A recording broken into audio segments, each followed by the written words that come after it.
United States of America and to the republic for which it stands, one nation, under God, indivisible, with liberty and justice for all.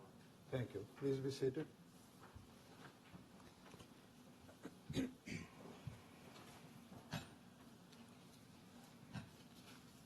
Is there anybody in the audience to have any public comments?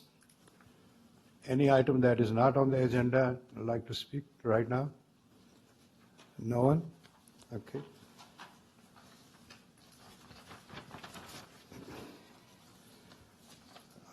Next item is the consent of calendar. Sir? Oh, I'm sorry. Sorry. Okay, the first item is discussion and consideration to appoint me as chairman and Mr. Robert Rowe as pro-chairman and for the Assessment Appeals Board for the 2020 calendar year. Any discussion on this? No? Okay. Can we have a motion? Okay, I move that we approve the appointments as written. I second that. We have a second. All in favor say aye. Aye. Any opposed? Nay? None? So motion is carried and I accept this position and I'm sure Mr. Rowe will accept the position of the co-chair.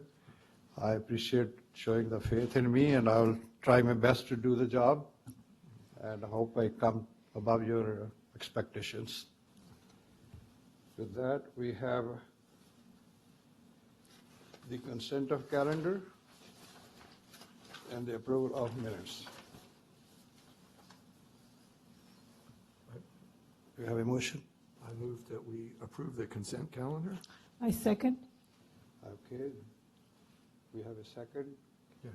And are those in favor, say aye. Aye. Any opposed? No. The motion is passed. And we have several items here on, do we need any discussion on these items that we discussed on? So first, I'd like to swear in all parties in attendance Okay. before we begin with the hearings. Okay. For all those that are going to give testimony today, can you please stand?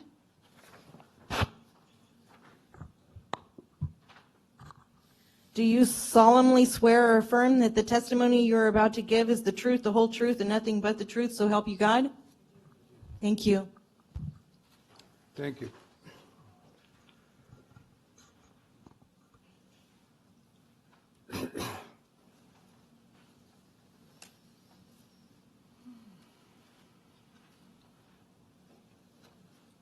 Okay, the first item is 5A, 5743, hearing for Ampersand Chowchilla. Who is presenting that, Brian? Good morning, Mr. Chairman. I will be presenting it, but I believe the applicant would like to request a postponement until the next hearing, as Ms. Arnold is here in the audience. Yes, we just like a continuance tomorrow to receive the report. Can you please come stand at the podium so we can hear you? Thank you.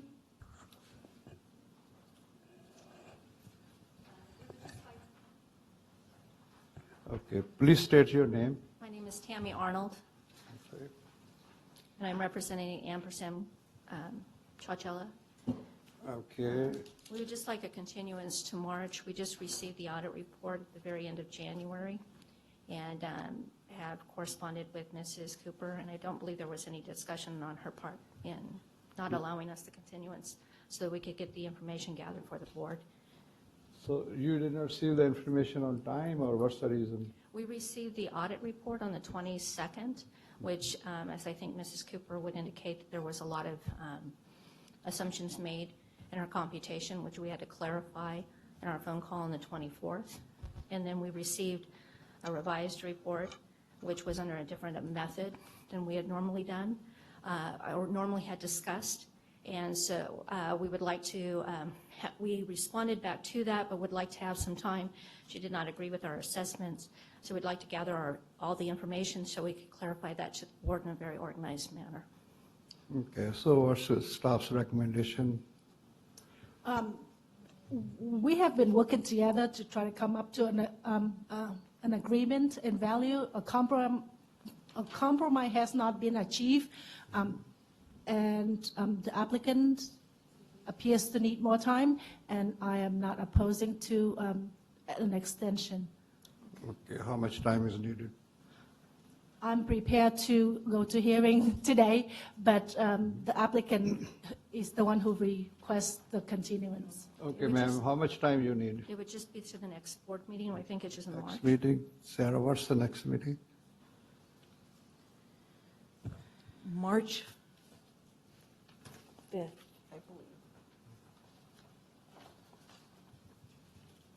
March 5th. Okay. All right, so we could consider that. Do we have a motion on that? Yes, I move that we approve the continuance of the hearing for Ampersand Chowchilla Biomass LLC 19R006 to the March meeting at the applicant's request. I second that. Okay, we have a motion and we have a second. All in favor, say aye. Aye. Any opposed? No. Okay, the motion is passed. This hearing of item 5743 will be heard in the next meeting, March 5th, and I hope, ma'am, you don't ask for another extension. It should be fine. I thank you for continuing. Thank you. Next is item 5B, 5831, hearing for Dolgen, California. Anybody present here to present that? Can we get some information out from the staff on this item? Yes, sir. Okay. Could you tell us a little bit about the background on this? These appeals have been filed, these Dollar General stores are, excuse me, are newly constructed and were sold off to investors. We enrolled the purchase price as indicated by Rule 2, and the applicant believes that value is incorrect for a host of reasons. When was it filed? First, The appeal was filed, 14, I believe they were both on the same day, November 27th, 2019. okay. So that's pretty recent. And you had any discussions with the applicant? He has emailed some of the appraisal staff, and then I've talked with them on the phone once. Okay. So what is the value that you have come with? For 19R014, we believe the value should be upheld at $2,584,000. Okay. And what is the applicant saying? Okay. All right. Thank you, Brian. I will, yes, sir. Please state your name and, My name is Peter Villaverde. We're the agent for the applicants, and also amending our opinion to $1,900,000. 1,900,000. Okay. And your explanation for that? Have any reasoning, have you produced any documents to the assessor's office? Yes, I've given them the reasoning. We believe just that the purchase price, it was definitely a purchase, no question about that. However, it reflects the least fee value of the property, not necessarily fee simple. And at the end of the day, fee simple is the target, is the standard for evaluation in California. If you want to arrive at the full cash value, you've got to look at the property as fee simple, which means unencumbered.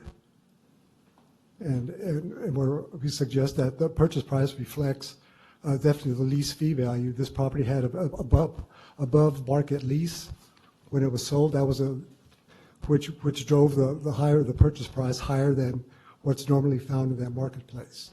So that's the basis for the appeal. Okay, so, Mr. Chairman, there are two applications here. Yes. And are you speaking about just one of them? The The theory applies to both, but we're talking about the one in coarse gold right now, the first one on the matter.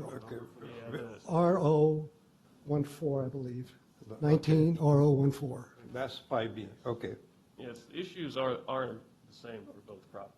Yeah, just the numbers are different. They're two different locations. Okay, but this value, the one you said, is just for the 14 or for both? For the 14.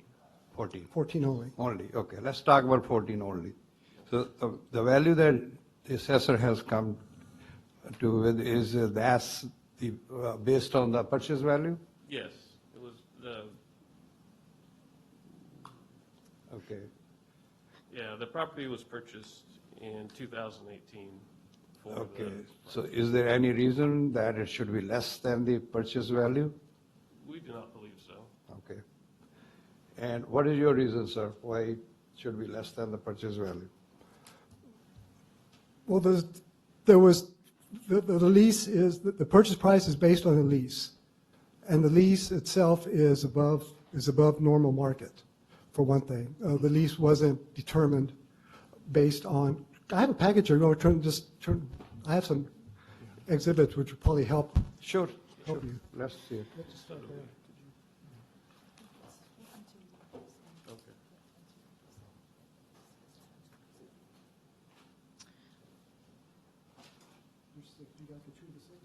We just need one, thank you. What was the purchase price?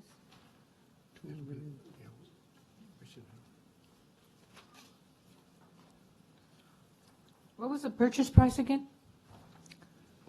2,584,000. Thank you.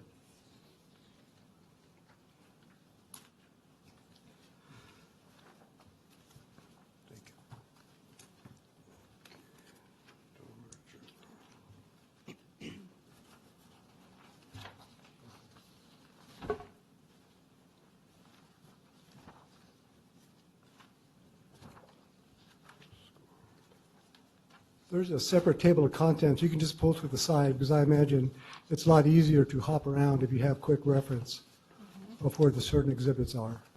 So you can just, that's the reason for the table of contents being separate.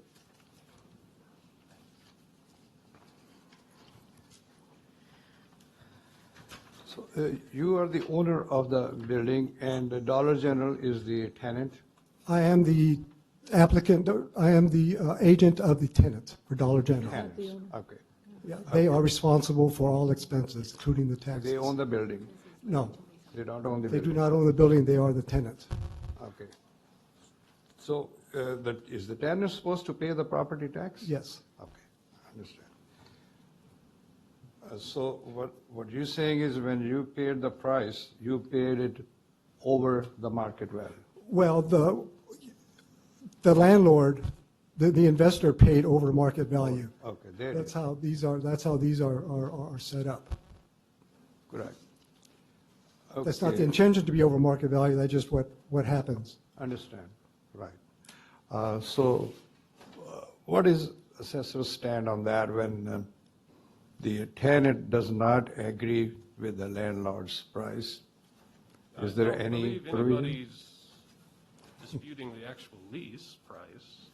The dispute is whether or not it represents a market value. Okay, The lease exists. Mr. Villarde finally provided us a copy with us. At the completion of construction, we asked the owner for construction cost info and lease info, and he did not respond. So we made estimates as required. But then he sold the property almost as soon as it was completed, so. okay. And what you experience is typical at every county. The developer and the landlords, they don't have once it's built, it's triple net. They really don't, they've been unresponsive with almost every assessor's office. So they're not picking on you, that's just. Well, every- Please that's just address how the they do. chair. Pardon? Please address the chair. Okay.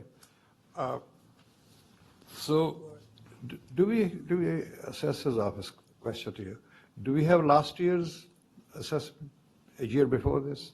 Yeah, it was on the purchase was on the supplemental roll for 2018, so it would have been the same values. The building was final in 2018, and we were aware of the sale at the time we worked the new construction, so we enrolled the new construction at the sales price. So 2018 was just about the same value? Yeah, until the property is on the roll for a full fiscal year, it can't inflate by the maximum of 2%. Okay. Any questions? Let's see. Questions? Do you also have an appraisal on this? Yes, to we share do. with- I've got a handout to provide for you. Mr. Chairman, before we begin, does the applicant, have you concluded your presentation? No, not yet. No, Yes. I'd like to, Actually, in this particular case, the applicant does have the burden of proof, so he is allowed to go first. Understand, okay. Go ahead, sir. okay. I just want to walk you through, if it gets tedious, just tell me to move on. Let's start with on page 1 of the exhibit here. This is just laying out just some basic facts of what we're dealing with.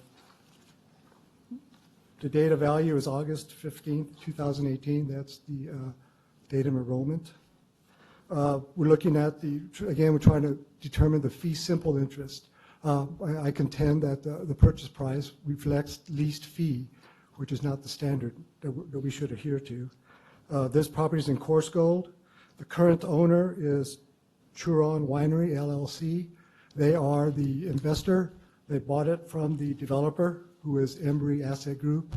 These people go all around the country and develop all these properties, Dollar Generals, Dollar Trees, Walgreens. That's their business. The land was originally purchased in June of 2017. The store itself is 9,100 square feet.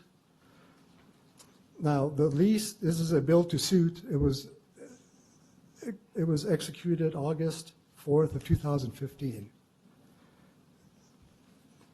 And the rent didn't start till 28 months later. First tenant didn't move in till December of 2017. And the price, it was sold eventually to the investor at $2,284,000.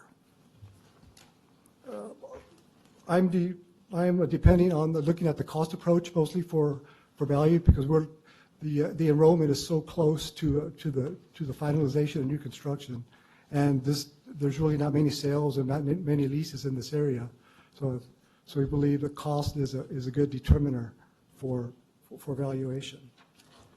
Just next page just shows a quick aerial and a map where this property is located.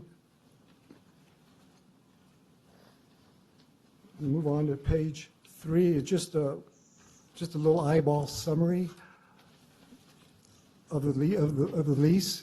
The page is called Contract Rent Cumulative Summary. You'll see that this lease, it's a build-to-suit. The initial term, it's for 15 years flat. It's all guaranteed. This is what makes it very attractive to any investor. You have a guaranteed income from a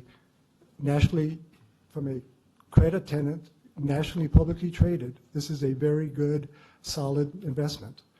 And the first term, as I said, is 15 years. So you'll see by the end of the term, the purchaser who bought this in August of 2018, they would have recovered $2.2 million of the 2.5 investment just in rent alone. And if any of and there's 3 more options in the lease that are allowed, they each carry a 10% bump, which again is not typical in the normal marketplace. So the investment just gets better. And also one thing to note, look at the return, the annual rent, it's $155,784. If you pay cash, you get a 6% annual return. That's not bad. So that's just this is just a quick look of how this is attractive to any investor. And again, all the investor has to do is cash the rent checks, and investor pays a property tax, and they seek reimbursement from the tenant. That's all the responsibility they have to these properties. So it's very, very easy to own these things. The next page is the offering memorandum that the developer puts together once they have nearing construction or after construction. The developer, well, let me back up a little bit. The store will determine a location, in this case, this particular spot in Coarse Gold. They'll say, we want to put a store here, and we know that we should generate so much in sales, and from that amount, they say there's a percentage, you know, how many aisles, what they could sell, how many employees, and also what they're willing to pay as a percentage of those projected sales. They don't go down the street and look at rents or market surveys. It's strictly an internal calculation of another part of what expenses can we bear, will these projected sales generate. And then they put all that together, and then they propose it to development companies and see if the development companies will want to be on the hook. The development company will have to buy the land, they'll have to do the construction, they'll have to hold the timelines and deliver a finished building to the tenant. And at that point, that's when the tenant will begin paying rent. And then that's when the developer will act as landlord, maybe for a few months, until they can flip it, for lack of a better term, to an investor. And that's why, you know, at this point, the developer takes all the risk. The only risk that Dollar General has is they have to pay rent when the property is ready for delivery. Okay, so this offering memorandum just is from the developer, just showing how good the investment is. You'll see they stress that you're really investing in a tenant, you're really investing in a strong company. You're on page 6. You see they just the rent matches what on the lease. It's got a good cap rate, purchase price, and it stresses the strength and the stability of the tenant. Again, this is our guaranteed. The first 15 years is flat. This is a good deal, a good investment. Okay, if I can move on, page 7. Looked at a cost approach by Marshall Swift on the improvements. Looked at it. I think it's a little high. It's a convenience market. It acts really more as a discount store. But for this, just the cost of the improvements alone, as of August 18,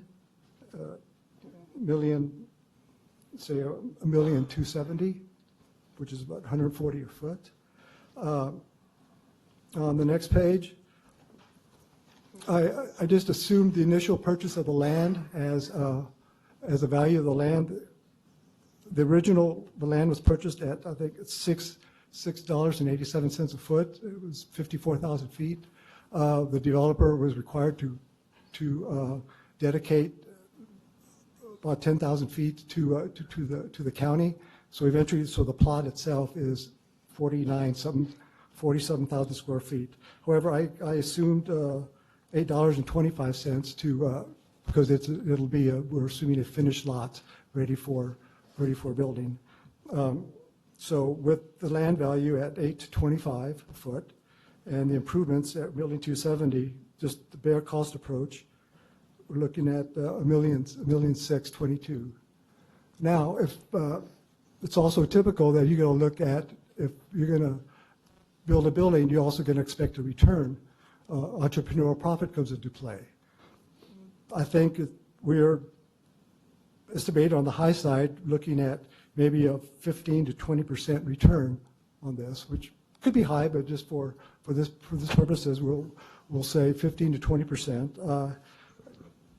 We're choosing closer to the high end, which brings us to $1,009,000 for the cost approach, which includes nearly a 20% entrepreneurial profit return. And if you look below, what's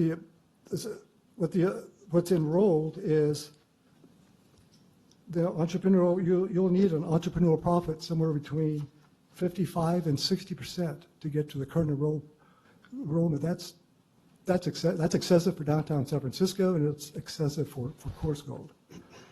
So that's why I believe our opinion is closer between the 15 and 20% range at $1.9 million, as determined by the cost approach. Next over, on the income approach, mostly assumed a $1.20 per month, triple net, 6.25 cap, and it comes out to $1,910,000. Next, there's just a very few lease comparables on the next page. It's older product, so that's why think the cost is probably more reliable than income, and definitely way more reliable than the sales. I found there were actually three leases in Coors Gold of other retail, but some of these were multi-tenant and strip, which generally commands a higher rent than would a freestanding retail. So the sizes were much smaller. Page 11. I'm not really depending on this for any conclusion. There really were no sales. There was one sale in Coors Gold. The others were about 8 miles north in Oakhurst. The range of sales were from $75 a foot to $116, and just adjusted down at 74 to 120. In our opinion, is overall is about $209 a foot. So the sales comparison approach is there, but it's not relied on. Next over.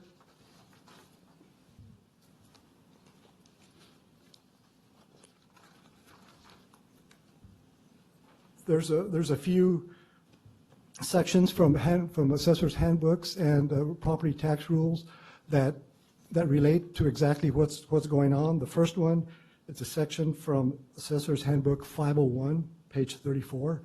It talks about the difference between fee simple value and leased fee value. And then the first section that's underlined is that the appraiser must estimate the fair market value of the unrestricted fee simple estate unencumbered by liens or leases. See, unencumbered is the key. Here we have a lease that's very, very attractive to investors. It's not typical in that marketplace, so that's an encumbrance. There should be an adjustment to the original price based on that. And again, this mentions that the market value of the leased fee exceeds the fee simple. There should be an adjustment. Okay, next page over. It's from Assessor's Handbook 502, page 70. It just refers a little bit to the income approach. It says that the net income to be capitalized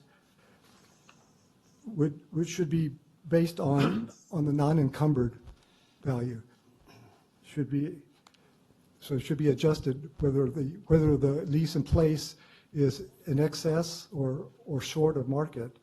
The value the lease to be capitalized should be reflective of the market in the area. Next page over, just a little bit of another little looking at market value in use. This is definitely value in use to the tenant, to the landlord. It's just not necessarily typical in the marketplace. Another way over on page 15, back in the Assessor's Handbook 501, they talk about the concept of investment value. This is where this investment, it's a value to a particular investor, and not necessarily the entire market in general. And here you have an above-market lease. You have a guarantee, 15 years, national credit tenant. I'm almost done. Next, page 16, look at the property tax rule 2. I know this is enrolled under rule 2. However, part of that rule 2, which is boxed in, the price should be the unencumbered, unrestricted fee simple interest. That's not the case here. And finally, let's look at property tax rule 8 on page 17. Again, it suggests that an adjustment should be made if the contract rent exceeds the market or falls short. So that, again, there's a lot of references in the handbook and in the property tax rules that says, even though you have a sale, willing buyer, willing seller, there's other circumstances going on which may not necessarily reflect market for that particular area. Let's go over to page 18. It's just certain excerpts from the lease, just for your information.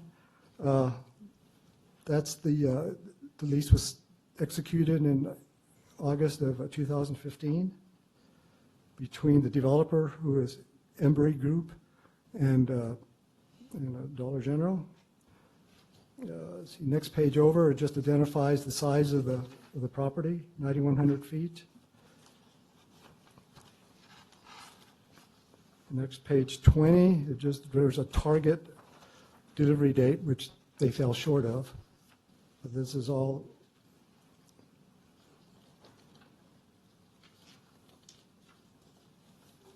Look at page 22.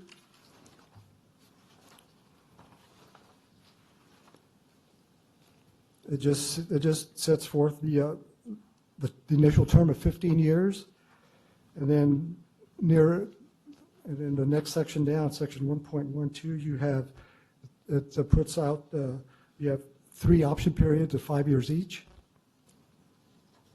This is all in stone, all guaranteed.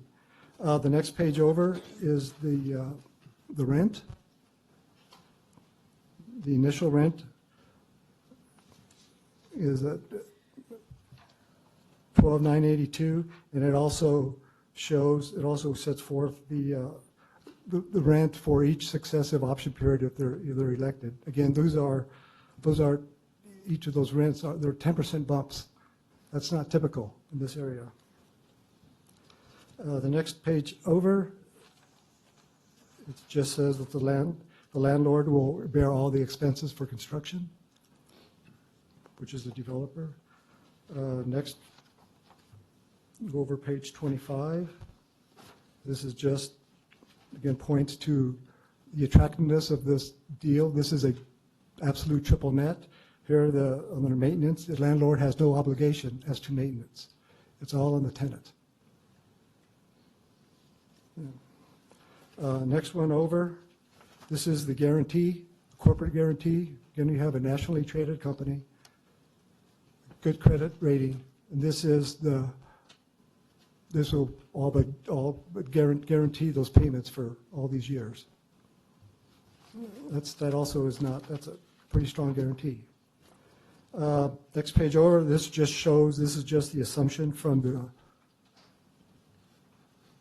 the developer to the current landlord. Okay. Let's go over to page 29.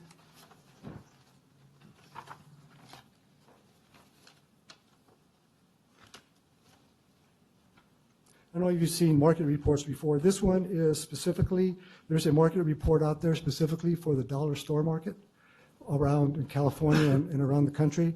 So you can see there is a definite, the next 3 pages shows there is a definite need or interest in investing in these dollar stores just because of how they're set up, the guarantees that they come with. Of course, Dollar General is the gorilla now in this room. But there is definitely an investor investors look for. They're not necessarily looking for a freestanding retail in coarse gold. They want Dollar General. They're buying the income stream, and it's steady. It's a good investment. Next over, page 32, it just stresses the similar thing that investors, it's from CoStar, that investors like Dollar General, just for the stability. And final one, again, along the same theme on page 34, another article stressing that the strength and the attractiveness of investing in a property with a Dollar General lease. And that is the underlying reason why we think this is not necessarily fair market value.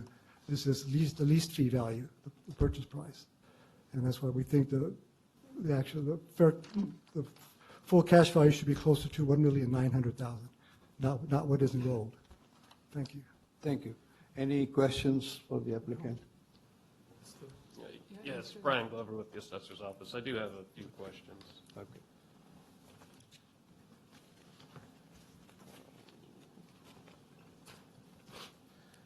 Since you relied heavily on the cost approach, I'll ask, did you receive the actual construction cost for the building?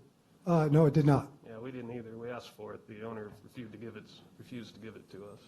Well, I'm not surprised. Yeah. Is there a reason, looking at the lease you provided, the lease was initiated August 4th, 2015. Is there a reason to believe the owner was not aware that he was going to have to adjust the parcel when he paid $375 for it, or $374.50?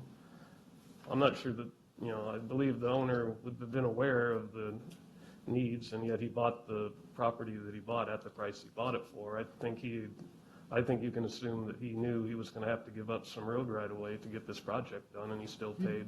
He may have, yeah, it's part of the due diligence, but again, it's all the risk is totally on the developer at this point. The Dollar General doesn't have a horse in the race until this thing is delivered.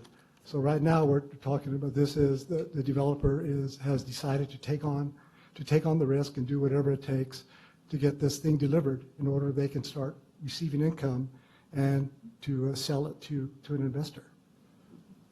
So we don't have a relationship with the developer or the current owners. They don't return your calls, they don't return my calls. It's the tenant. Moving on to your income approach to value, you've selected 3 sales. The subject is 9,100 square feet in size.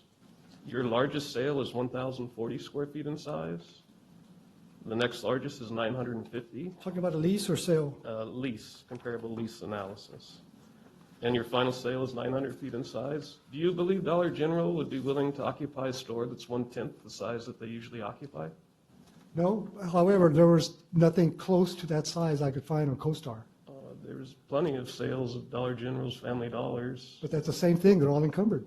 We're trying to, that's the whole We will point. show that that's the market for those properties. Well, if you're valuing Dollar Generals, then that's the market, but we're not. We're not valuing the tenant. We're valuing the land and building. If that sign wasn't there, it didn't say Dollar Tree, didn't say 99-cent store, Dollar General, we would not be seeing these prices. It's that because Dollar General is there, you have a good lease guaranteed, it's going to attract interest. Yeah. So if we're using for comps, if we're comping lease fee to lease fee, yeah, but we're not. We're looking for fee simple. Well, and we believe that fee simple is the lease because as you said in one of your emails, there are thousands of these. They are. We don't believe you can ignore a whole segment of the market that are identically comparable to the subject just because it's a credit rated tenant. There's no information in the law that specifically says a credit rated lease has to be discredited. It has to be. Not credit rated, but about a lease that exceeds market. Right. Well, It's different. and to determine if it exceeds market, you have to look at similar leases. I don't think leases of properties 1/10 the size qualify as similar leases. Well, if you want to look at encumbered leases, sure, then your value stands, but we're trying to look at unencumbered. And I think that's Unencumbered where value. the disagreement sits. Looking at your sales approach, which I do not Right. hold any water. I but don't- just for kind of observational sake, you have a building built in 1959. It is the closest in size, but again, would Dollar General consider this a substitute property? I don't think so. I don't think so either. I don't believe in any of the sales. Yeah, the Unless point you I'm wanna- trying to make is you're presenting something that you're claiming is comparable, and in fact, it's not. Well, I'm not relying on it. It's not, Well, similar to the lease. the lease is real, but it is not market. It is, And I think the rest of these have to do with thoughts and interpretation of the law, which I addressed in my packet. So I think maybe we'll go ahead and have Trang hand that out. Thank you, Trang. Huh? Oh, yes, sorry. That's all for my cross-examination. Okay. Any more questions for the applicant? I have one. Sir, you mentioned on page 23, the lease agreement. You said this is not a typical agreement in that area. Or when you sign a lease, doesn't it become typical? You agreed to that lease. So that's one example that is a typical lease. well, it's typical if you want to, well, you've got to come up with a purchase price. It's reflective of sales. It has nothing to do with the surrounding market. Okay. I don't know if that answers help you with the question or not. Understand. Anything else you'd like to add? Not Any yet. rebuttal? No, not yet. I'll have to hear what the assessor has to say. Okay. Well, being there's so many Dollar Generals, how do in other areas, other counties are, similar to here in our county, have you guys looked at those values and Yes. how they're taxed? This theory, it goes by many names. Some call it dark store theory. There's one that's being shopped around most of the counties right now. It helps that somebody buys off on the fact that a credit card then automatically has to be discounted and not marketed. It's not a dark store because, I think under dark store, you have a 60,000 square foot property that only a big player can go into. Here we have, Similar, you're requesting that we ignore the existing lease and well, because the contract rent exceeds market. a secondary tenant has moved into the building. Well, isn't that the standard? Sorry. No, we don't believe that it is. In Rule 2, that word unencumbered has to mean something.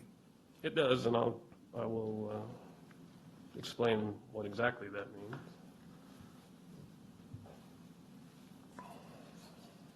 Okay, now, is there anything else the assessor's office want to add? Well, I'm going to do my presentation now. We're handing out my packet. Okay, go ahead.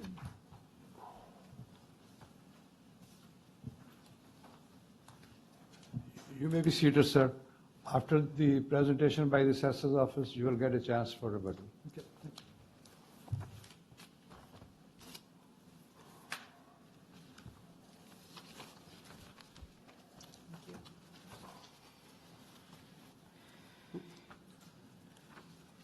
So, there should be an extra one.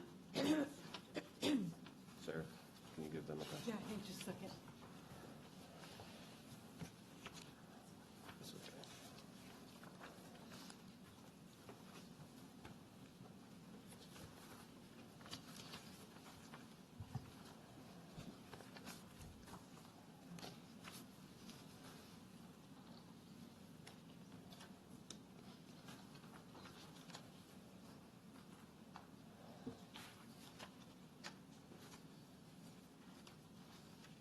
Okay, does everybody have the Assessor's Exhibit A? Yes. As I said, this is something that assessors' offices up and down the county are seeing a lot lately, and really it stems from perhaps a misinterpretation of the R&T code. provided a number of the codes, most of which the applicant has referenced. On page 5, section 110,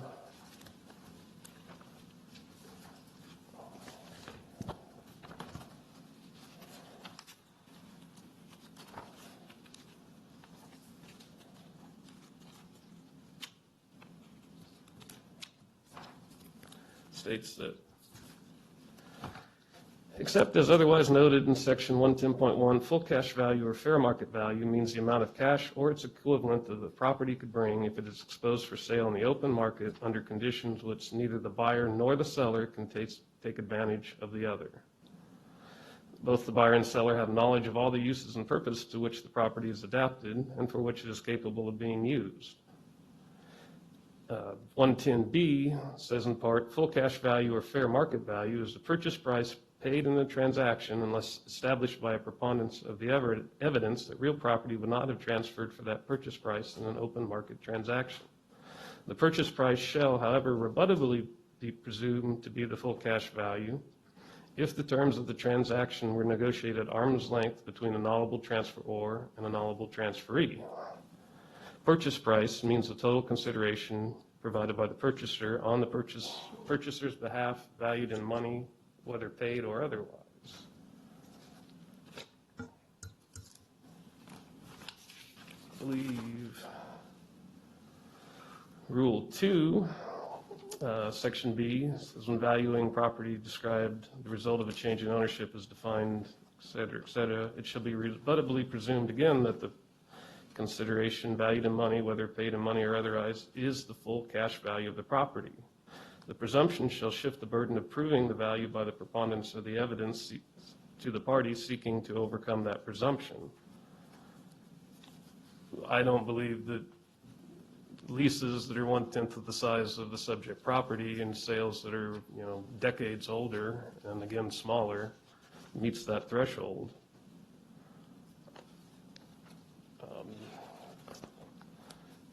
The applicant did reference section 501, page 34. If you turn to page 10,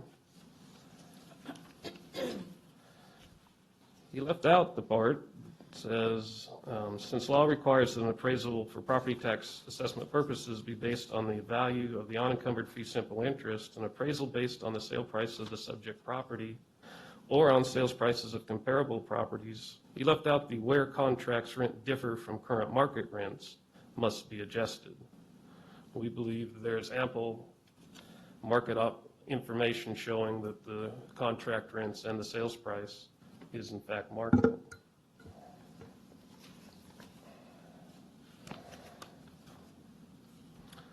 Rule 4 discusses the comparative sales approach on page 11. And it talks about converting a sales price of a property encumbered with a lease to which the property remains subject to its unencumbered fee price equivalent by deducting from the sale price of the seller's equity the amount in which it is estimated that the lease enhanced the price or adding to the price of the seller's equity by the amount in which it is estimated the lease depressed the price. In the case where the rent is market, it neither increases nor decreases the price. It is market.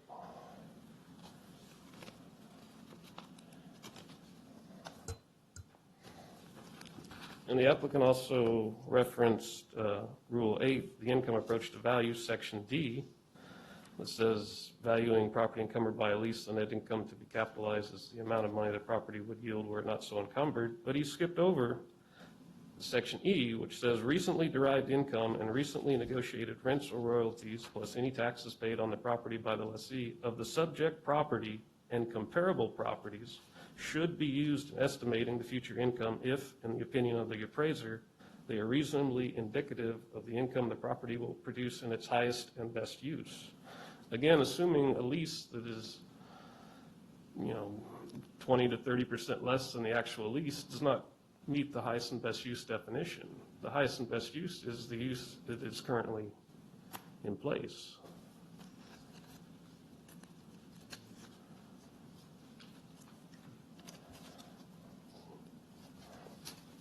And what essentially the applicants or applicants like this are asserting is that there's a portion of the lease that is an intangible and therefore not accessible. But intangibles are unique items to specific properties. As there's so many of these, I don't think you can call them unique. You know, an example of an intangible, as determined in a recent court case, is the exclusive use to occupy a duty-free store in an international air terminal. There's only one person, once they get that lease, once they get that restriction, can operate in an area. Again, there are thousands of these. They're not unique.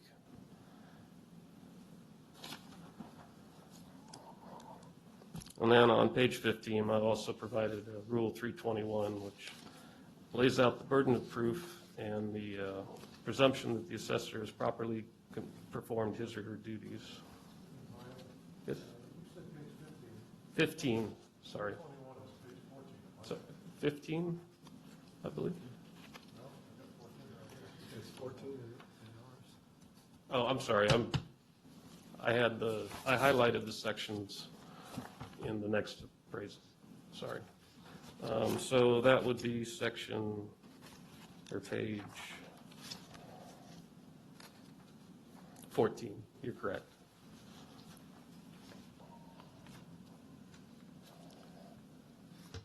Okay.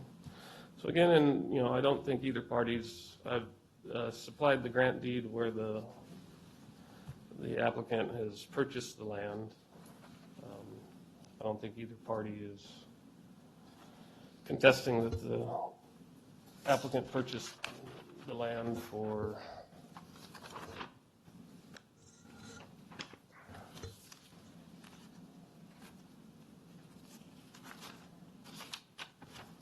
$374.50. Again, the building.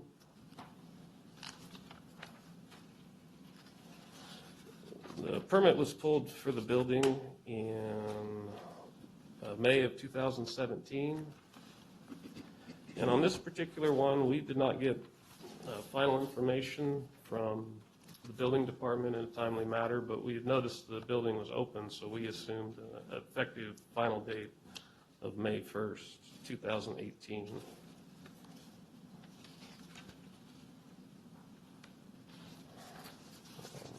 On pages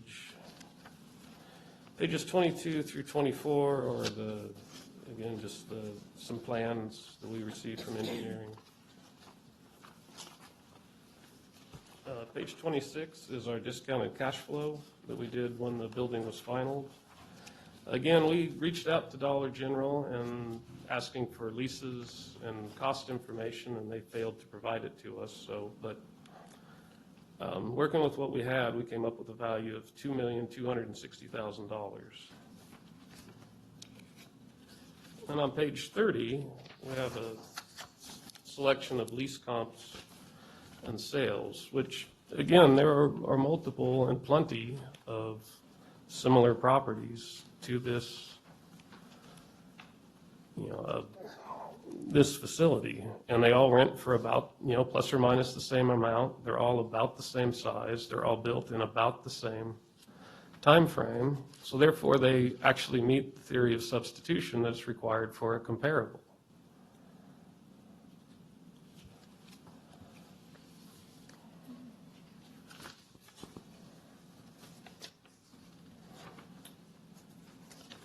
On page 31, we have our sales approach to value, which again includes comparable properties, Dollar Generals,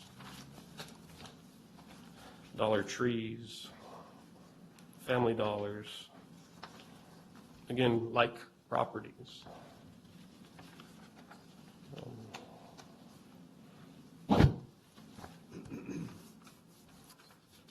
On the next couple of pages, we also did a cost approach, but we assigned it minimal value because the buyers of these properties don't buy them on the cost to produce. They buy them on the income they create. That's why they're called income-producing properties. So.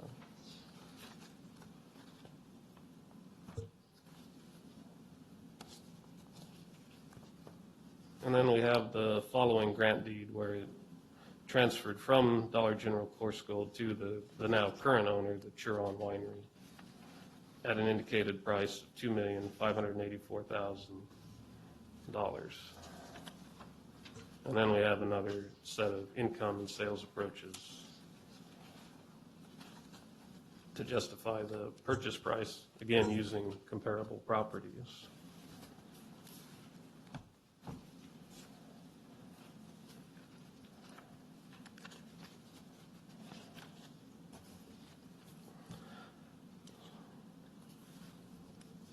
Well, I also gave you Assessor's Exhibit B. It's the listing packet, but the applicant has provided that to you as well, so I don't, but this does show that it was available for sale to the open market.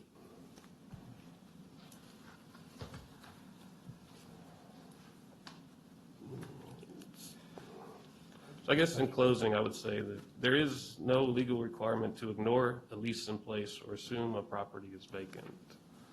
Yes, sir?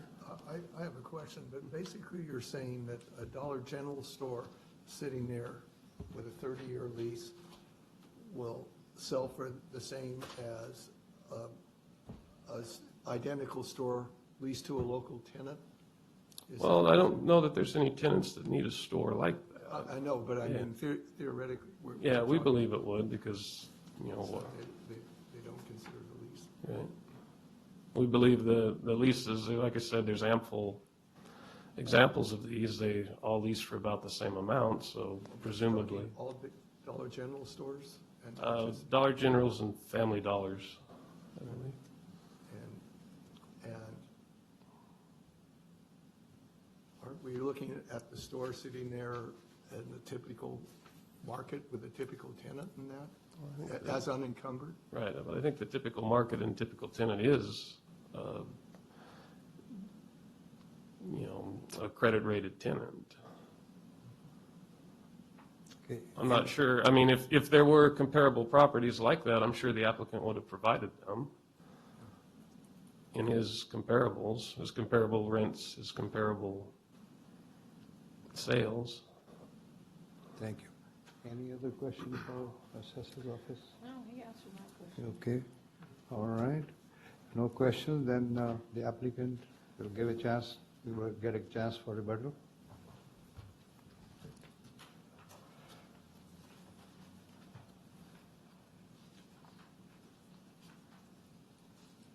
Where are your lease comps? I'm sorry, what Let's page? see, page, Here we go, I think 30, is that right? looks right.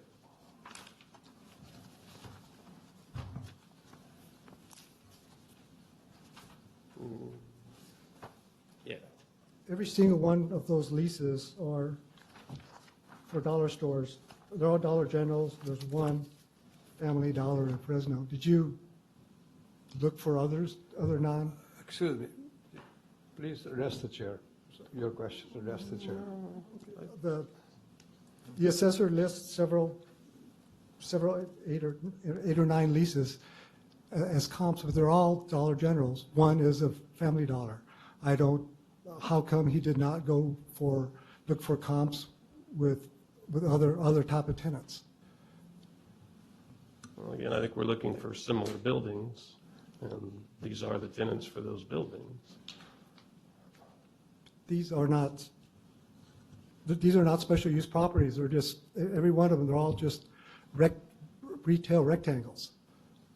There's no, only reason to look for other Dollar Generals as comps is to get the higher leases, and also to look as Dollar General as comps is to get the higher sales prices. That's it. Well, again, when you went to look, did you find similar sized buildings not leased to credit tenants? Not in this market, that's the whole point. There's an enhancement when this tenant comes in. It enhances the value of the land and buildings beyond the value of the land and buildings under normal circumstances. Again, I think it just indicates that these are the market for those properties. Yeah, but see, we're not valuing the tenants. We're valuing the land and building under your proposal, under the lease and the sales. We're only looking at Dollar Generals. valuing that as Dollar Generals. That's without any other look into what's going on in the marketplace. We feel they're more comparable to each Okay, other. excuse me. Brian, could we do this way? Let him finish what he wants to say, and then you can respond. That way, we can control this. All right.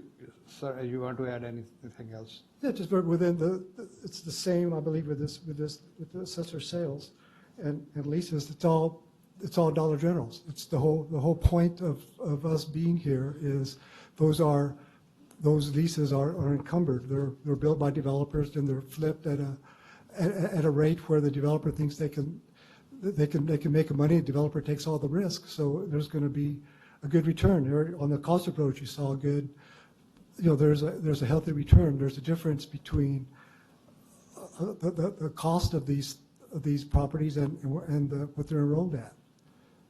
The cost figure that you used is 148, and the assessor's office used 158 per square foot. So, do you agree with 158? I haven't looked at this closely, but we're maybe in the middle. We could go in the middle somewhere. Okay, and do you agree with the charts that were shown to you in the assessor's exhibition? The comparable properties, they are valued just about the same as yours. Well, the comparable properties are similar. It's on page 30. Well, that's for leases, 30 words, and the sales are.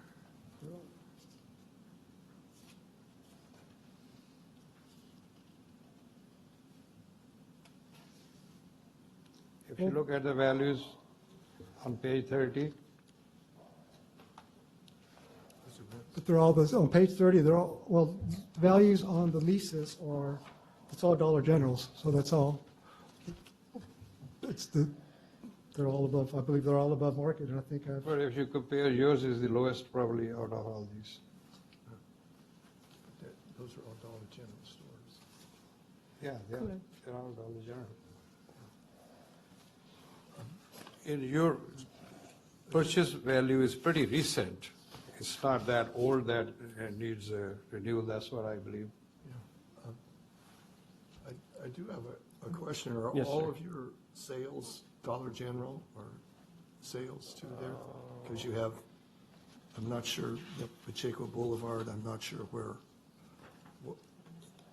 Delhi, Los Banos. Yeah, if you look at on the commercial improved properties sales grid on page 31, if you look down in the remarks column, comp number 1 is a Dollar General, comp number 2 is a Dollar General, comp number 3 is a Dollar Tree, comp number 4 is a Dollar General, and comp number 5 is a Family Dollar. All national tenants, correct? That's right. Thank you. Okay, sir, would you like to add anything else?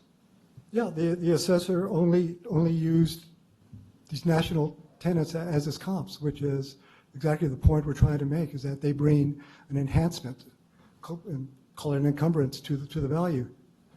We just I think fee simple should be the standard here, not lease fee, and I believe the Dollar General, using Dollar General for lease comps and using Dollar General for sales comps, that just brings out the lease fee value of these properties. Thank you. Okay, so do we have any discussion on this? Okay. Good morning. If it please the board, my name is Timothy Doss. Yes, sir. I'm the West Region Director of CTMI for this region. And I'd like to just clarify our point. I don't really want to talk too much about the data. Our position is that Dollar General is not a typical tenant in this marketplace or any other marketplace. And the reason being is that they're willing to overpay if you would compare a 9,100 square foot building in this community or in Los Banos or in San Francisco, you're going to come up with a different price structure in the deal with a Dollar General, or might I also say a Starbucks. There are many examples of this where we're talking about really investment grade companies here. These are high-end companies traded in the open stock market. They're willing to go in and find a property that fits their footprint that they're looking for. And they know under the right circumstances, they can go in, they can pay market price if they want for the land. They don't. They pay the developer for the cost and plus an exorbitant profit factor, much higher than normal. And then with the projected income that they derive from operating businesses all over the country, in some cases all over the world, they have pretty good projections on what a store in this location with these demographics is going to generate. So they're willing to pay an above market rent because they're not in their mind, they now have a factory that they're turning out food, and that's their product, and they're getting paid extra because they have a great location now in a market that's willing to, that meets their criteria in that market. So ask yourself in this case, a hypothetical question. Go to a town you don't know about. Would you go to a Starbucks for a cup of coffee, or would you go for Bob and Sally's across the street? Same improvements, same, everything, same access, same traffic flows. And I would say to you that 9 times out of 10, the Starbucks is going to create more revenue than the Bob and Sally's. And I'm sure Bob and Sally are wonderful people, but that's the way the market works. And Dollar General, Dollar Store, I can go on and name lots of other businesses that operate on the same premise. This is not the way people buy real estate. They're not buying real estate. They're willing to pay a premium. You look at Rule 2, you look at the R&T code, which I'm very familiar with. In every case that's been quoted today on both sides, calls for the appraiser to make an adjustment, one way or the other. In this case, we're making an adjustment down because our rent exceeds the common pretty simple rents in this area. To use a Starbucks comp with a Starbucks comp, it's comping the whole deal. It's the land and building that are appraised unencumbered, one way or the other. Thank you for indulging me. Thank you. Any questions?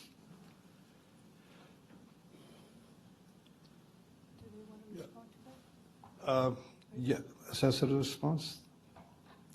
Yeah, again, we're going to point to Rule 8E, which again says recently derived income and recently negotiated rents on the property by the lessee, subject to property and comparable properties, should be used in estimating the future income. In the opinion of the appraiser, they are reasonably indicative of the income the property will produce in its highest and best use. Again, that's the key. He's asking to assume a situation that does not meet the highest and best use definition.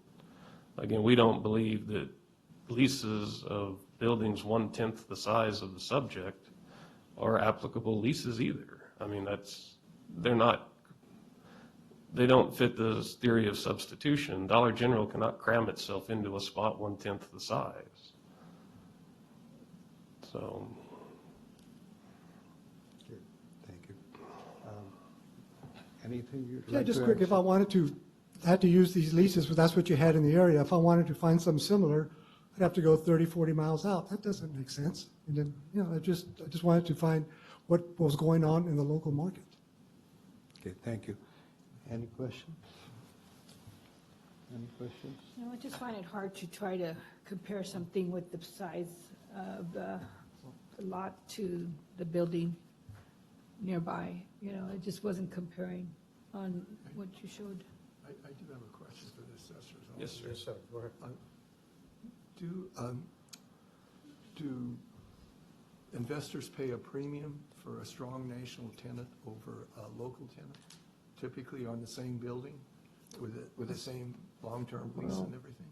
I suppose that's possible, but we don't have a non-credit tenant building that's similar to them to determine that. That's a theory, but again, like I said, if there were similar sales to non-credit rated tenants, I'm sure they'd be before you, and he would show you that there's a 40% discount or a 20% discount between the two.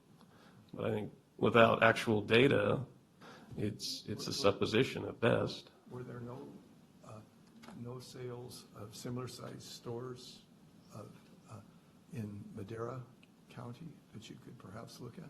I don't believe that we had any that were, similar in age, similar in size. without a national tenant. I mean, Yeah.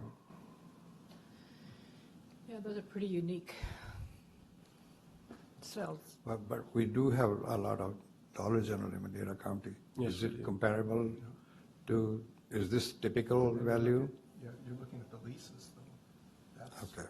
That's a long-term lease to a strong national tenant. Yeah, and again, we just feel that the number of them indicates that they are a market and that you can't just ignore them out of hand.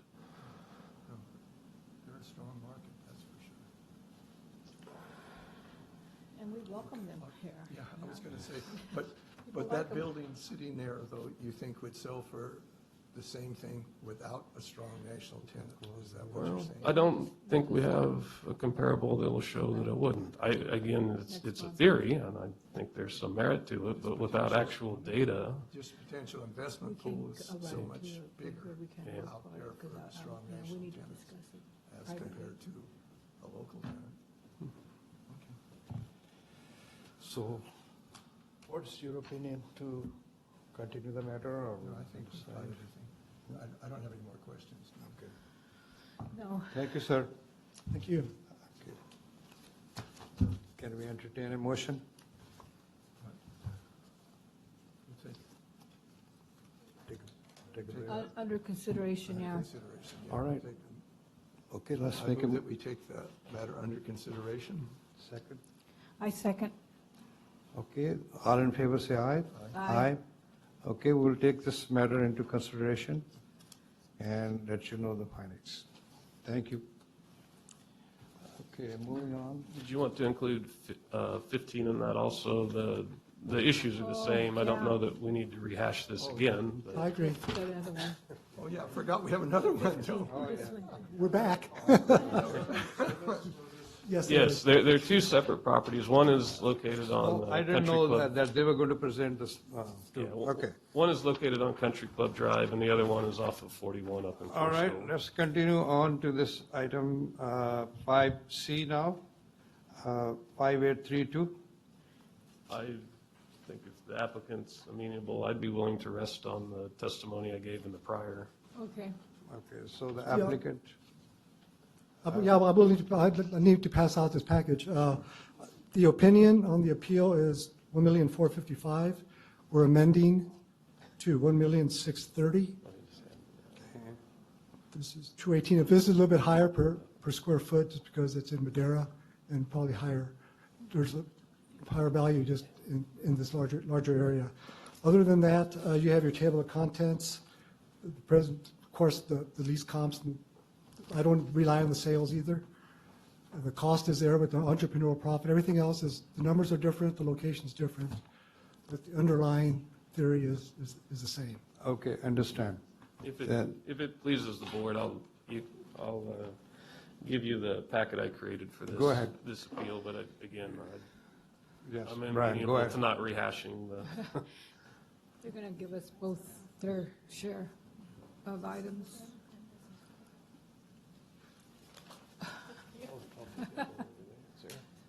I'll take it.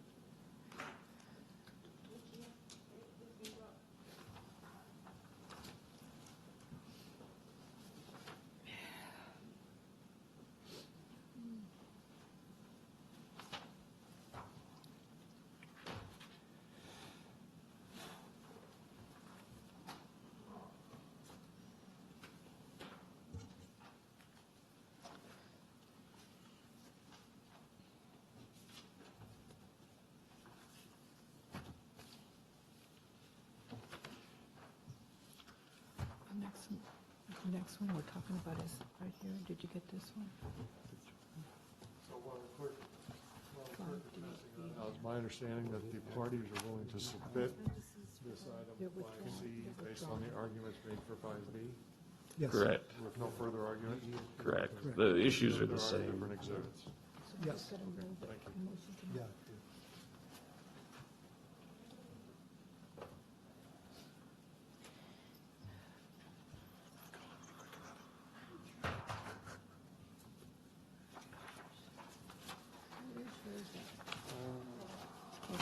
Right here.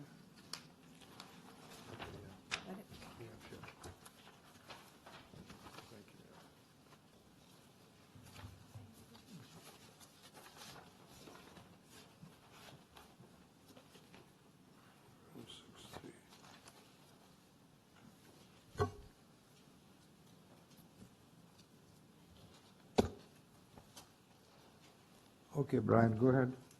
You want to present it, or?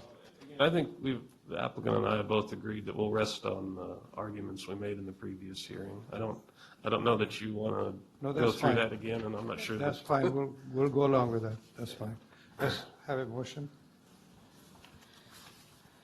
I move that we table this till the next meeting as we discuss it in a closed chamber. Table, we, We're going to postpone it. no, we're going to handle it now, but we're going to go, trying to think of the exact I word. think the phrase is take it under advisement. Under submission, yeah. okay. Okay, let's make that motion that way. But are we going to come up with the answer today? Because I'm not, No, we'll get it out. that's why I was trying to say that we were going to take it under submission and move to discuss it on the March meeting. Take a break, okay. All right, so okay, go ahead, make the motion. I move that we take this under consideration, into submission, the Dodge Loggins LLC 19R015 under submission. I second that. Okay, those in favor say aye. Aye. Aye, okay, so motion is passed. We'll take the matter 5B and 5C under consideration and know the decision later on. We'll take a 5 minutes break and we'll reconvene.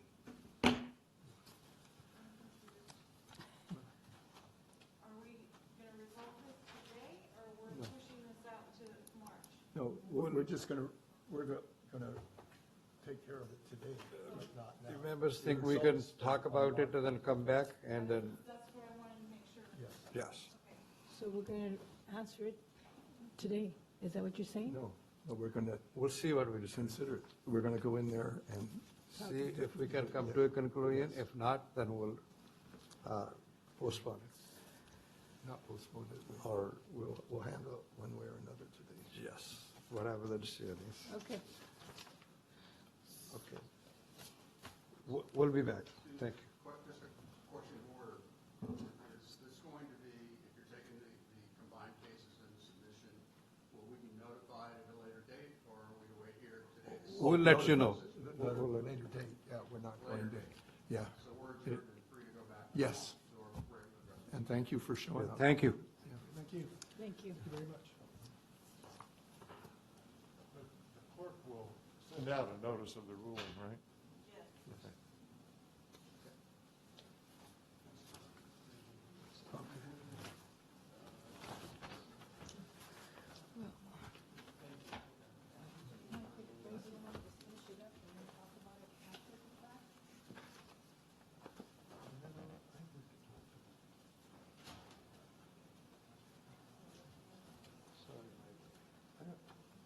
Like this one's fine. Yeah, everybody's gonna do it. Are we supposed to give a decision today?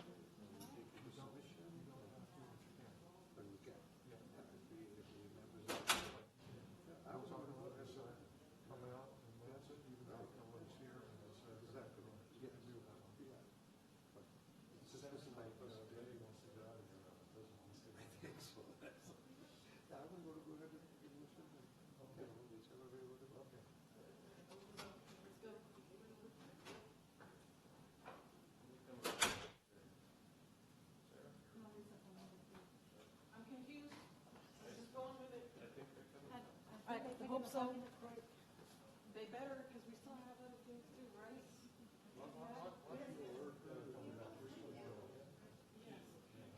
I'm so confused. I don't know what's going on. That's what I was trying to get clarification on. What's that?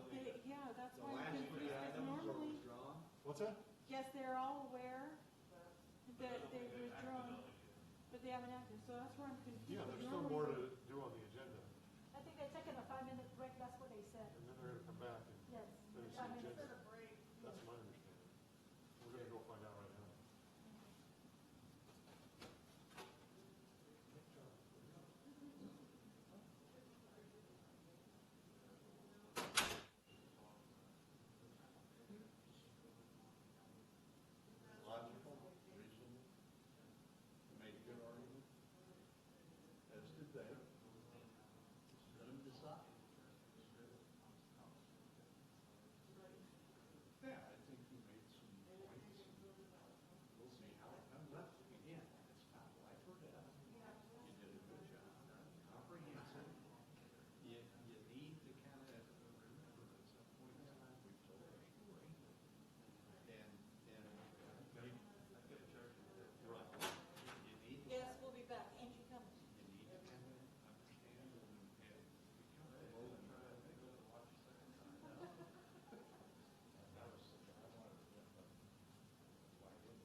they should each stand alone. With the value and validity of your lessee, location, and what they pay. That's what they need to be looking Well, at. and we have to assume, and I was telling this, we have to assume the buyer knows the market. So if they're paying this, And that's their responsibility, not ours. right, We are only using numbers for property tax purposes, not buying and selling. They have nothing to do with it. Our responsibility is to put a reasonable range of values together for property tax purposes. right, and I think we've shown, like, we have comparables, they're comparables. So if they're overspending That's all you need. in all these different markets, Yeah. they're creating this market. But again, there were, frankly, very general out there. Yeah, And I'm sure they were fine. right. I think you did fine. It's only had- general, we're you had selling a everywhere at pretty good prices. well-constructed package. I highlighted the first one that put together and the reading of that, so patients and all. You need to make sure that we Highlight the second one. can do that. It's all still there. Do that correctly. The whole learning process. And whatever they decide, they decide. I mean, this is Well, you know, the theory that it's shopping around, so I try to get as much out of other counties. the problem is, these guys own their, how many, 12? So, if Well, they they do just- this, then we're gonna have every one of the Dollar Generals come in and do the same. Well, in the county, there's something for mine more, buy some off on. At least it's not the case. Well, that's what they were doing. They were not in the state.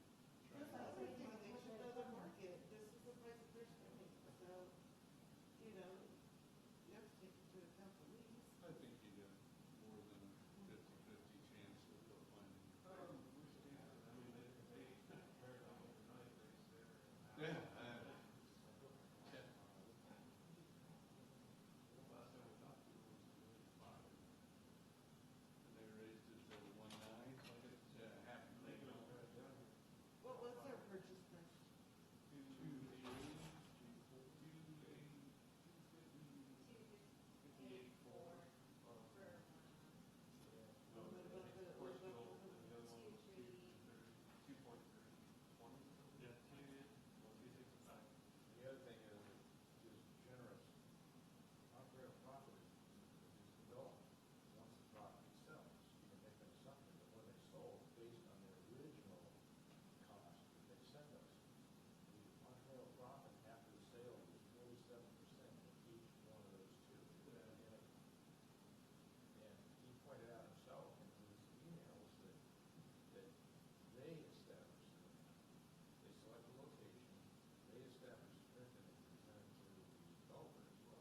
And the developer. Do you want to build this, buy the land, build it, and sell it? And here's the lease. You do a build to suit. Right. And here's the lease, and then and he admits in his email that as soon as they're finished, they put them up for sale. And they all said, that's 5.85 or 6 cap. That's what he said. Yeah, you mentioned it was built this soon. Yeah, so, you know, they're shooting themselves in the foot. They're creating their own market. And again, life will go on after a decision regarding.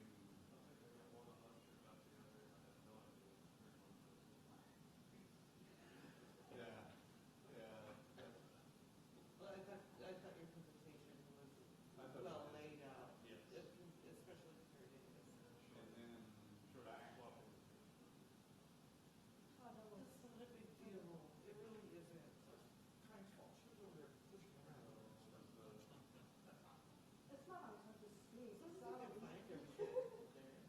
I was putting it together and finished up something that might be a little wrong.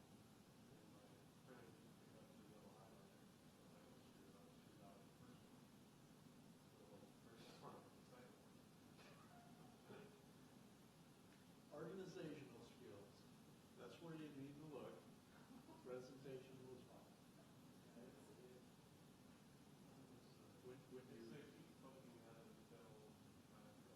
Yeah. Well, if you look at your desk and then look at her desk, and who do I want to organize the stuff?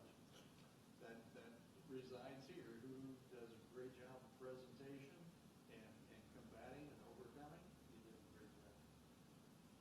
And again, the county's not gonna go broke, one way or the other.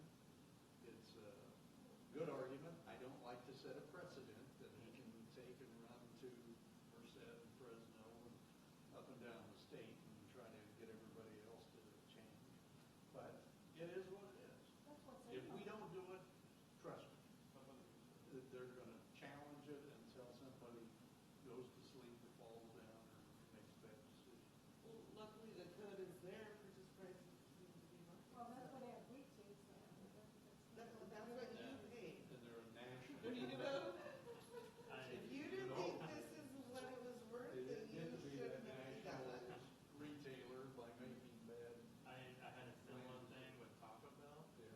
because I had it until last year, and his argument was, we can't compare it to other fast food just because they're all influenced by people buying it. So he was saying, don't look at the rents, and then he gave us construction costs from Taco Bells from outside the state. But he said, don't look at those either. California has a higher cost of living than most of the states out there. Yeah, he submitted construction costs of, they submitted of 700,000, and he said, oh, but just take 500,000 of that.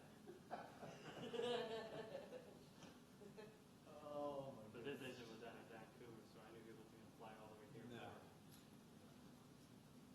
And where do they get their client base? I don't know if it's,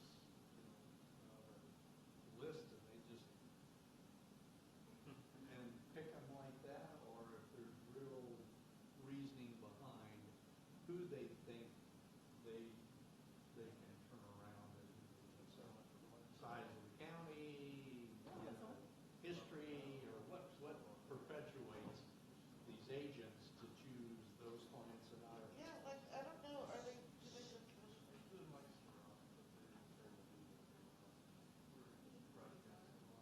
Go ahead.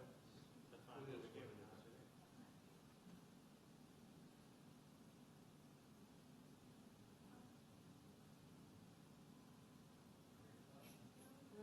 That's not time on done a lot ago, actually, here. Yeah, and again, I think you did a very good job. and then send it, they send it. What happened to it?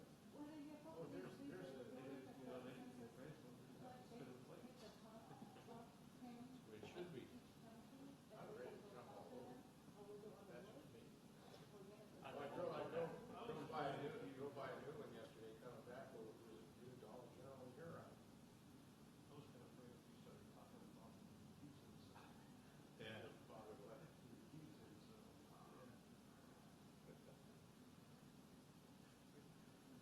I'll understand. He's knowledgeable. That's the question, legitimate question. Yeah. I'm gonna assume you two were some of the project. What? Yeah, I would have told him, I said, well, if you call me and ask me for sales and models, because you're praising that models, come on. Got a Dollar General, we don't have Nancy's little kid used apparel store. Well, We it's got a not Dollar available General. for a reason, right? Yeah, it's no comparables. The building and the land are income producing properties, but what kind of income are they producing? Big income. Guaranteed. Big money, guaranteed for 15 That's the years. thing, like, I was why gonna would say you that, not the use, guy that not owns comparable to everyone, the guy that owns a Dollar Tree or Dollar General, yeah, I can't sell wine, but they're making money on they're Dollar General. establishing a Yep. market. They invest in it. If they're overpaying. The other guy, he's on now, he just gets a check for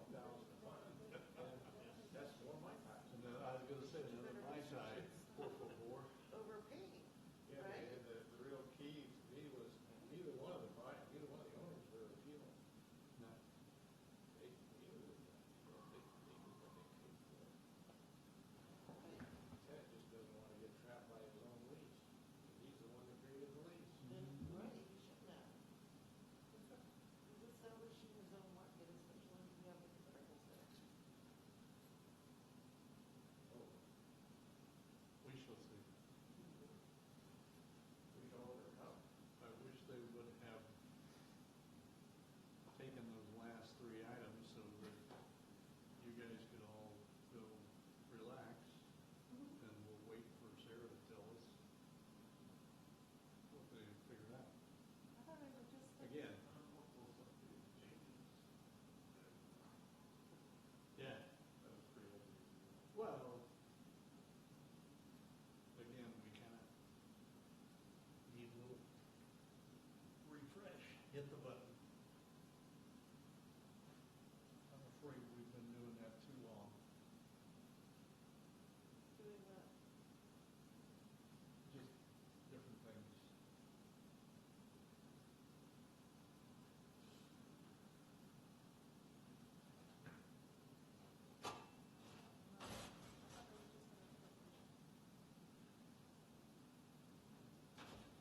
They'll probably go back and forth, maybe discussion, but not that.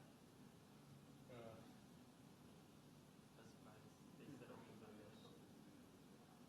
Yeah.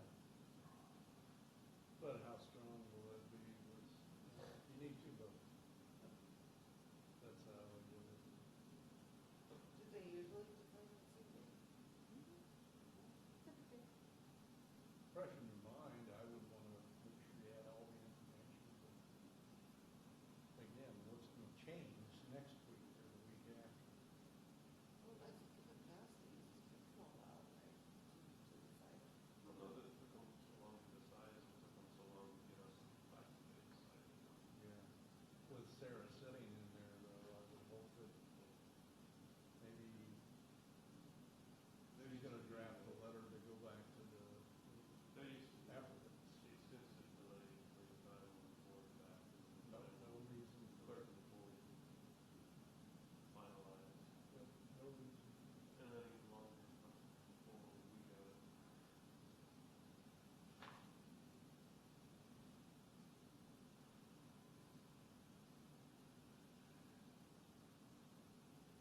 You guys could go back up if you wanted to, we can sit here and wait for the results. I did notice the records, there was one mistake on the last CCO. Is that the one that Bill pointed out? Oh, good evening. That's all right. So I might have to go up there and. That was kind of the reason I wanted to start with there. Do you have the agenda? Yeah. Same thing, so. Three more withdrawals from us, and then we have reports. Yeah, that is literally the same. The only thing the same changed was the property. I didn't have a memorandum of lease for the portion one, so it was a short packet. But, other than that, the attachments are, the law attachments for the first 11 pages, those are the original. The appraisals are the same, just the specifics change.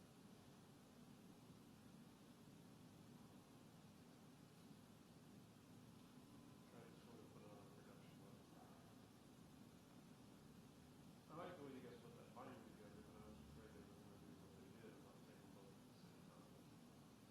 So that's why I ran into them.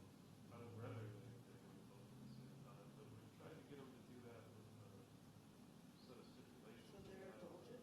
Aircraft angle, and that seemed like pulling. And I think probably legally it's cleaner if they are their separate. Just want to make sure that these, because that was fine. I just I want think we need to work closely with council on how best that we would like to approach to make it as clean as This actually would turn a lot away. Yeah. Not having it right over the same track.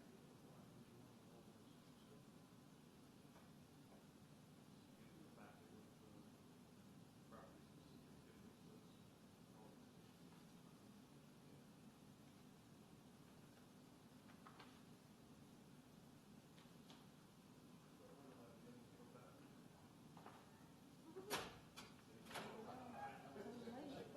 You waited too long. That was even better, yeah.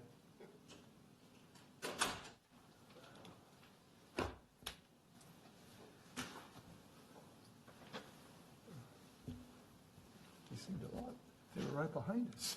Yeah. They disappeared. Yeah.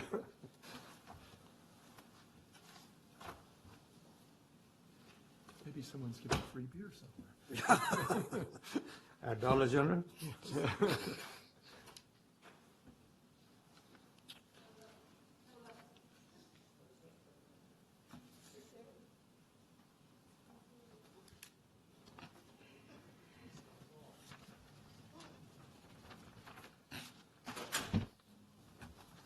Okay.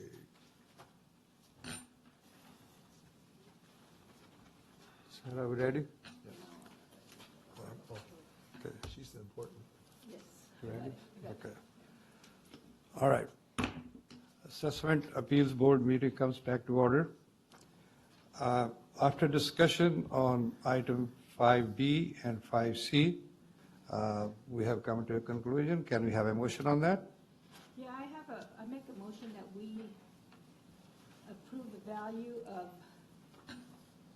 the Dodgen California LLC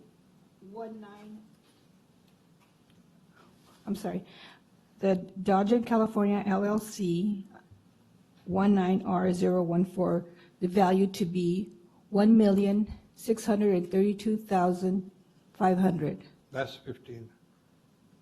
I'm sorry, excuse me. Let's start again.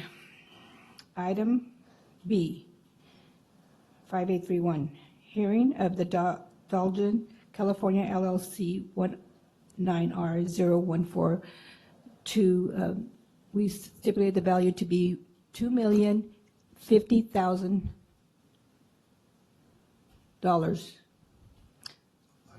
I second that.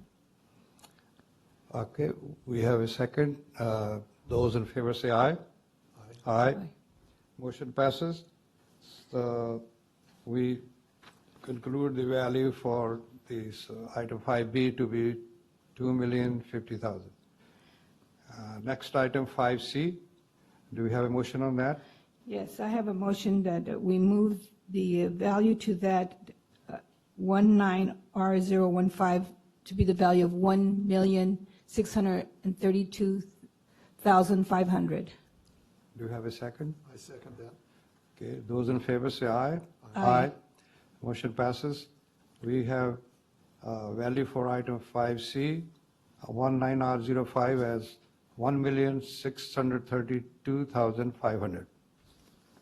Okay, let's move on to item 5D, 5835 and 5836 and 5837. I understand these items have been withdrawn. That is correct. Okay.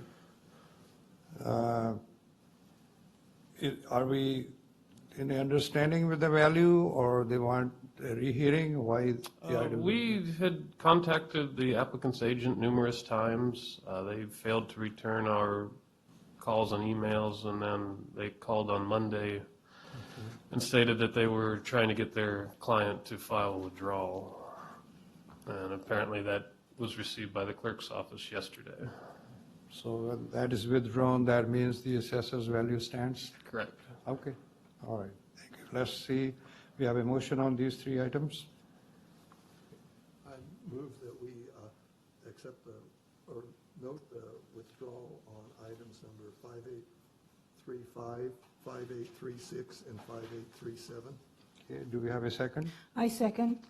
Okay, all in favor say aye. Aye. The motion passes. Next item. What is the next item here? Stipulation of assessed value. There are none on the agenda. Okay, none. So, any non-hearing matters for discussion today?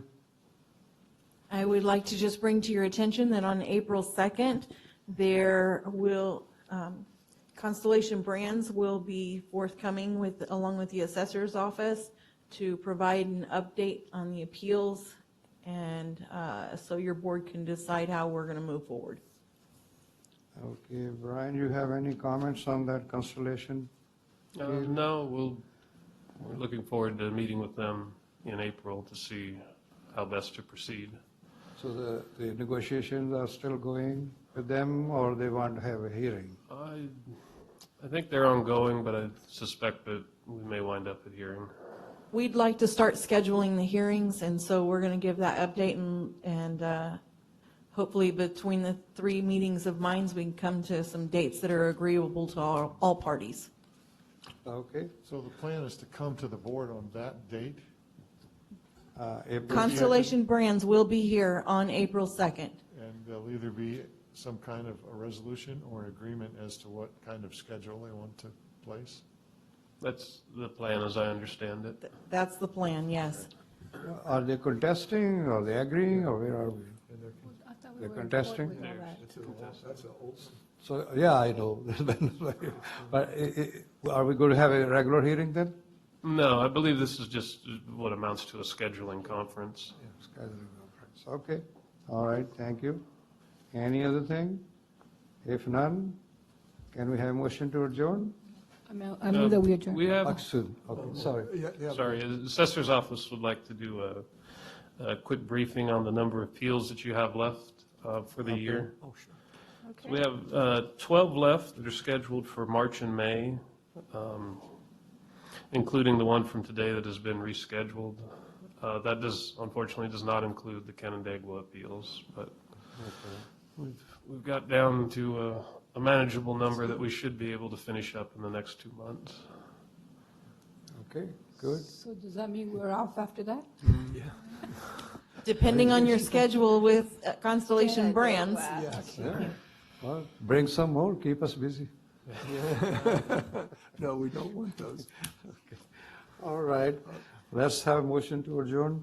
I move that we adjourn. I second. Okay, those in favor say aye. Aye. Motion passes, we adjourn. All right.